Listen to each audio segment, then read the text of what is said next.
feel like ceramics and pottery, vessels, vases, jars are a perfect vehicle for storytelling because, like, you can't just look at one side of it. You have to look at the whole object and, you have to move through this space with the object. What's up, Shaping Nation? This is Nick Torres here. And on this episode of Shaping Your Pottery, I got to interview Claire McCauley. Claire makes some really incredible sculptural, mugs, and illustrative pottery. In this episode, you will learn how Claire creates her sculpture mugs onto her own mugs and pottery. You also learn about how Claire uses storytelling to help depict a scene and a story in her own pots. Finally, you also learn about why Claire sketches and how that is helping her to grow her own voice. And there's so much more in this episode. I hope you guys enjoy it. I'll see you guys in there. Claire, welcome to Shaping Your Pottery, and share with me, what is something people might not know about you? Something that people might not know about me, like fun fact or like fun ceramic fact. Yes, both of them. Okay. I, I, my husband and I are not having kids, but I think pregnancy and like birth is such like a cool and weird like thing. Like when I was still in college, I did like maybe like too much research into it, but I was just like, this is so fascinating and so cool. But like, I would not like to participate in it, but I think it's so cool. That's like my mom. My mom does the same thing. She loves being in the actual like room when somebody is having like a baby. Hmm. She's exactly like that. So Yeah. tell me the story how you got started making ceramics. It kind of started off when I was like pretty young. We took a trip to Washington State for a wedding, and I was given some like polymer clay. And so like when we were at this wedding, there were a bunch of we like stayed at a place that's right along a canal, and there were a bunch of ducks on it. So I was like, oh, I want to take the ducks home. I want to have these little things. So I just like sculpted this little river with some ducks on it, and then kind of evolved into, I was doing these small sculptures. I used model magic. My grandma used to make like Fabergé eggs. Like we grew up very Catholic, and so for our first communion or confirmation, whatever, she would give us a little Fabergé egg. So growing up looking at those sorts of things, I definitely liked like these small miniatures. But yeah, started doing like clay classes like in high school, and then did it again in college, and then yeah, from there, like I was originally like an illustration major and loved doing ceramics and all that stuff, but I didn't want to switch my major that late in the game. So my feeling was like if pottery was for me, then I would find it after school. And yeah, after school, worked at Five Guys for a year and eventually took some classes at a community college just to like stay in clay. Moved back to Chicago from Wisconsin after a year there and started working at Little Street Art Center. And that's kind of where like things sort of hit the ground and really started going for me there. I love it. So tell me about the moment when you got accepted into a residency at the Morian Center for Clay. Well, I was in Chicago. Like I said, I had started working or I'd been at Little Street Art Center for a couple years at that point. And a lot of the people there, had done residencies before. It was like the first time that I really like had the idea of residencies kind of presented to me of like, this is something you can do. And so, yeah, I had been in Chicago. I was really just like, at the art center, jumping from working at the front desk to being in the back studio to going home. And I didn't feel like I was really taking advantage of living in Chicago because it was, like I said, just studio, home, studio, homework, studio, homework. And so, yeah, when I applied to the residency at the Morian, it was life changing for sure. But yeah, I was sitting in my apartment and I got the call from Matt Sheeman, kind of gave me the rundown of like, here's what the residency is about. Like, you know, if you want to come, take the weekend, think about it, but like, we'd love to have you. And I think I emailed him like 10 minutes later. I'm like, I don't need to think about it. I'm coming. So, Absolutely love it. So, what would you say, or how did this experience contribute to your growth as an artist? I mean, it was the first residency that I've ever done. I Have also gone on to do the pentaculum. It's like a 1 week residency, so it's not like a, pick up your whole life and go sort of experience. But yeah, I'm sorry, can you repeat the question one more time? So how did this experience contribute to your growth as an artist? It definitely gave me the opportunity to really kind of dive in. I feel like before this, I was, at the studio, but I didn't really do as much like, you know, building for like myself. Like, I mean, I had done glaze making before, but when I got to the Morian, I was able to, work with a smaller community, be with other artists that were like closer to my age and really kind of sit down and do more critiques that were helpful to, you know, help move me forward rather than and like challenge me. Whereas like in Little Street, I was, doing my own thing and I was, looking for some feedback, but in a residency, people, you're in there with everybody. I love that. Shaping Nation, if you can get around other artists, other potters, your growth will be inevitable because you're just surrounded by so many other creative people. I love that. Mm. So, what is something you learned during this time at your residency that you still use today? I think I really became a better teacher there. And that's definitely something I use, on a pretty day-to-day basis. I am currently doing some like after school clay classes with kids and still work with, within the teaching arena. And yeah, like I think, that was my first time kind of filling that role as the teacher. I'd done like assisting at Little Street, but, you know, guiding the whole class for the whole time was a big jump for me. So, let's talk about your pottery. In one sentence, can you tell me what you make? I make small narratives. I think that's That's a great one sentence. So, yeah, yeah, yeah. tell me the story how you started making the pottery that you make today. Well, kind of like I said, my grandmother made a bunch of Fabergé eggs. I grew up in the 90s, so, precious moments were definitely a thing then. And so, people would collect these little sculptures of these precious moments.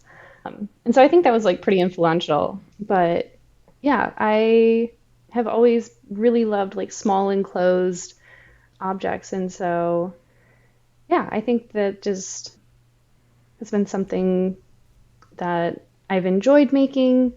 And, I wanted to include that in a more permanent way. Because, like, I was using like Sculpey or like Model Magic, and it was like really foamy.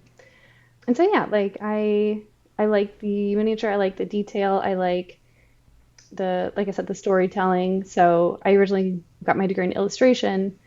And so, I wanted to have these stories in a more like usable way. So like a lot of the mugs that I have these characters, have these stories kind of wrapped around them. There's a lot of reoccurring characters in the sculptural work that I do, and So, something, or no, you are inspired by storytelling, as you just mentioned, nature, and your past. How do these things impact the way you make your own pottery? the way that they impact them, I don't know. It's just sort of it's the way that you come to making. I um, I think like a singular like a pot is kind of a story. You have to turn it around and like you move through that space and I feel like ceramics and pottery vessels, vases, jars are a perfect vehicle for storytelling because like, you can't just look at one side of it. You have to look at the whole object and, you have to move through this space with the object. Definitely agree so much. So, can you walk me through how you create one of your mugs with the detailed sculptures on it? Sure. I mean, yeah, it's, you throw the base. I usually pull some handles. I only work on about uh, max like 5 of them at a time, just because it does take a while after they're completely assembled to get all the detail on there. So yeah, I'll throw 4 or 5 mugs at a time, pull some handles, get them in there. If they have like a little window on them, before they get too dry, I'll make sure that window, I'll just kind of push it in. I don't cut the window out or anything. And yeah, assemble it, add a little bit of underglaze. I do use a little bit of colored clay because I like working with those really fine details. It's sometimes hard to use the underglaze and get in those and have like those clean, crisp, like if it's a frog on a lily pad, but the frog's only that big, you know, it's a bit easier to make the frog out of colored clay than to try to go in with a paintbrush later and underglaze the entire thing. But yeah, there's I I love that tip. Shaping Nation, if you're ever working with very small things, use colored clay to help you color it instead of underglazes or actual glazes. Make things so much easier for yourself. Oh yeah, yeah. And also So working with like porcelain or like clay that's not super groggy is a good one too. Just because if you're trying to put that little detail in there with your needle tool and you accidentally bump, a little bit of grog, that can take off an entire character's nose if it's small enough. excellent advice. I love that. So let's talk about the business side of pottery. Can you tell me about the moment when you decided to go full time with your pottery? It was probably like when I accepted the residency. At that point I was working at the front desk at Little Street Art Center and moving down to Florida to start the residency. It was a big leap. I don't know personally too many like full-time 100% only making all the time ceramicists. I think those are, every it's a hard way to make a living.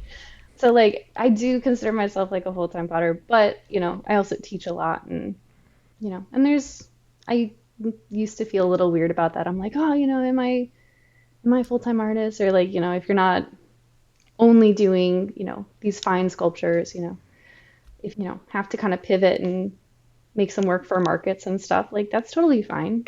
I think there's a lot of pressure that especially young artists put on themselves to only create, only, make their living off of, their art form. And if you can do it, that's amazing. But if not, like I said, there's no shame in that. And, you know, keeping it fresh and fun is kind of the most important thing. You know, if, you are dreading going to the studio because it's like, oh my gosh, I have to make this many things to fill like this like quota or whatever. Like, I mean, it's pretty cool that you get to do that, but if you have to do a little work on the side, that's all good. Definitely agree. Shaping Nation, you don't, if you need to supplement your income with something else, go do it. There's no shame in it because now that's going to give you opportunities to work actually on your own pottery. I love that. hmm So, what advice would you give to someone that wants to start being able to teach their own pottery or teach classes about pottery? I think before doing that, take as many classes yourself as you can, exposing yourself to as many different teachers, but as many different teaching styles as you can is a great way to learn how to teach yourself. I was super privileged when I was in Chicago to be able to take so many classes, not only in pottery and ceramics, but also in a bunch of other disciplines. Like I said, I worked at the front desk, and part of that was, in order to be able to help other people pick classes, they let us take classes so we could, better help the people who were registering for classes. And they had, ceramics, metalsmithing, textiles, drawing, painting, glass, all that stuff. And so, yeah, exposing yourself to as many teachers as possible is cool and important. And if it's just the logistics of it, like, if you have that experience already, just reach out to people. The clay community is a supportive and, beautiful community. If you're new in town and don't know where to begin, just Google clay ceramic centers and like odds are somebody's going to be, looking for someone to teach a date night and, just get your foot in the door somehow. I absolutely love that advice. So, what would you say has helped you the most with being able to sell your own pottery? Probably my husband. He works for WordPress. And so being able to like not only sell at markets and stuff, but figuring out how to sell my work online. I do have like a shop linked in my website, and having him, like, if I run into an issue or like I run into a wall, it's such a privilege to, be like, Austin, can you please come help me? Like, I don't know what, like, why isn't it showing the price? How do I, do this, that, or the other thing? And, you know, that's been super helpful. Absolutely love it. That's so cool. So, what advice would you give to someone that is trying to start selling their own pottery? If you're starting to try to sell your own pottery, you know, make what makes you happy. And I think people will see that. I think, something I've struggled with is, you're making for these craft fairs and or whatever. And I kind of have it in your head of like, oh my gosh, what are people going to want? What do people need? What do this, that, the other thing? And honestly, at the end of the day, like if you put, joy into whatever you're making, even if it's not necessarily like art, but I would just say like I've made a couple of mugs recently that have frogs on them, and like, frogs aren't, you know, integral to like, my artist statement or anything, but like I love frogs. I had a pond in my backyard growing up and they make me happy.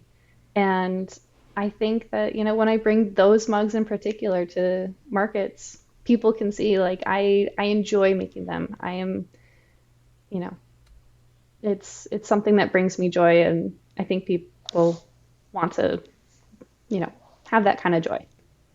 Absolutely agree. Shaping Nation, the most important thing is to make what you enjoy making, because otherwise the whole process isn't going to be as fun. So enjoy what you're making, have fun with it. I love it. Yeah, So I've let's definitely. talk. Oh, go ahead. Sorry. No, I was going to go on to the next subject. You could go ahead. I was just gonna say I've definitely like made like small planters that are, they're fine, but yeah, there wasn't as much joy in those, and it's like, okay, this is the right price point. People are gonna like this, and you know, I had more people buy the mugs that were 5, 6 times the price of these tiny planters because yeah, it's like I said, they can see that you enjoyed making that rather than like, okay, this is what I think people are gonna like. Excellent advice right there. I love that so much. So let's talk about discovering your voice.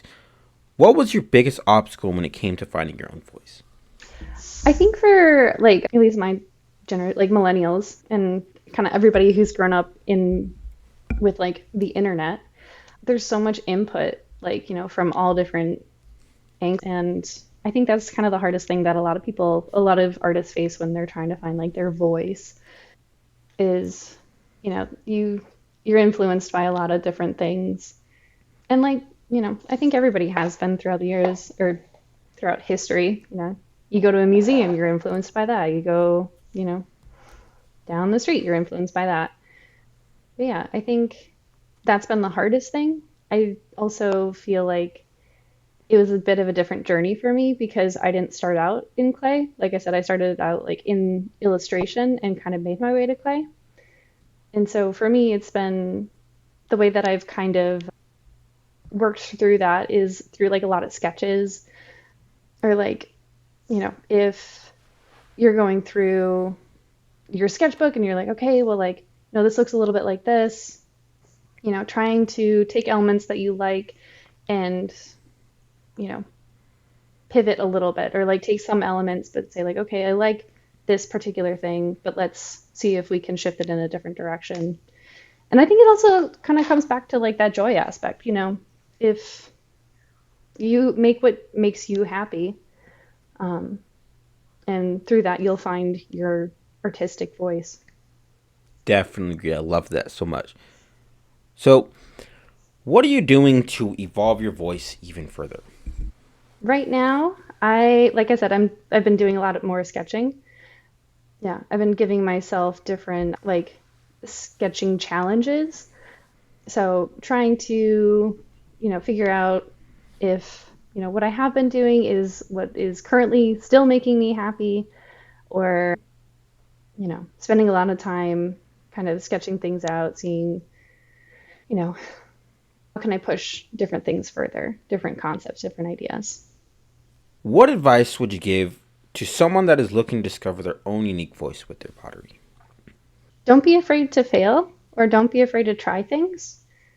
Like there's no shame in like, trying something out if it doesn't work. That's fine.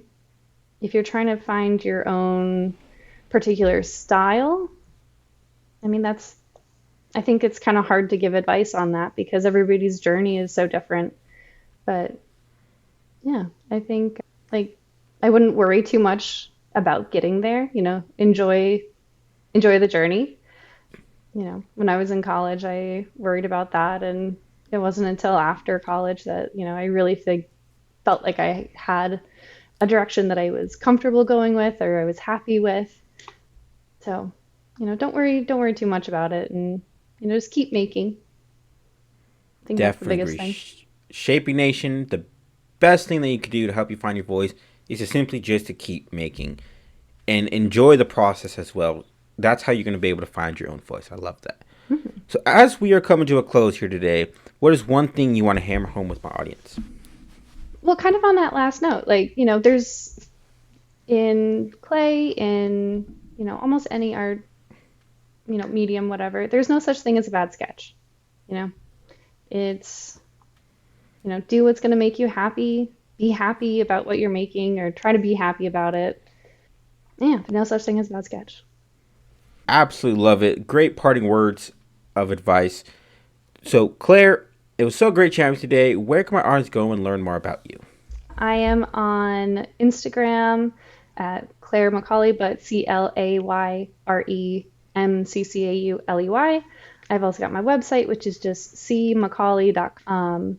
I'm also on TikTok under Claire, Clayre. And yeah, I'm around. Come find me.